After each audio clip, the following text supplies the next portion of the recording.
haddii Ukraine aynan samayn lahayn khaladkan maanta waxay noqon lahayd waddanka saddexaad ee ugu awoodda badan dunida ka hor 1991 markii Ukraine ay ka mid ahayd midowgii Sofiyeetka in ka badan 1900 hubka nukliyeer ayaa yaalay dhulkeeda laakiin markii midowgii Sofiyeetku burburay Ukraine waxay noqotay dal madax bannaan waxayna hal mar isku bedeshay quwad nukliyeer leh iyadoo haysatay hubkii nukliyeer ee saddexaad ee ugu weynaa dunida kadib Ruushka iyo Mareykanka kadib 1994 cadaadis kaga yimid Mareykanka iyo Ingiriiska Ukraine waxay la saxeexatay Ruushka heshiis loo yaqaan heshiiskii Budapest heshiiskan Ukraine waxa ay ku wareejisay dhammaan hubkeedii nukliyeer iyadoo beddelkeeda Ruushka Mareykanka iyo Ingiriisku ay ballan qaadeen inay ilaalinayaan madaxbannaanideeda iyo xuduudaheeda laakiin sanadkii 2014 Ruushka ayaa weerar xoogan ku qaaday Ukraine waxaana la wareegay gacanka muhiimka ah ee istiraatiijiga ah Crimea kadibna 2022 isagoo sii xoojinaya dagaalkaas Ruushku waxa uu bilaabay duulaan ballaaran oo uu doonayay inuu ku qabsado dalka Ukraine oo dhan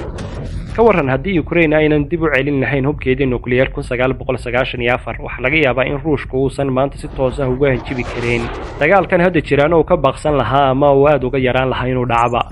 laakiin Ruushku waxa uu sheeganayaa in dhammaan koodhadhka lagu rido hubka nukliyeer ay isaga gacantiisa ku jireen taasoo la micnaheeya in Ukraine dhab ahaantii aysan lahayn awood ay ku rido hubkaas haddii ay haysan lahayd xitaa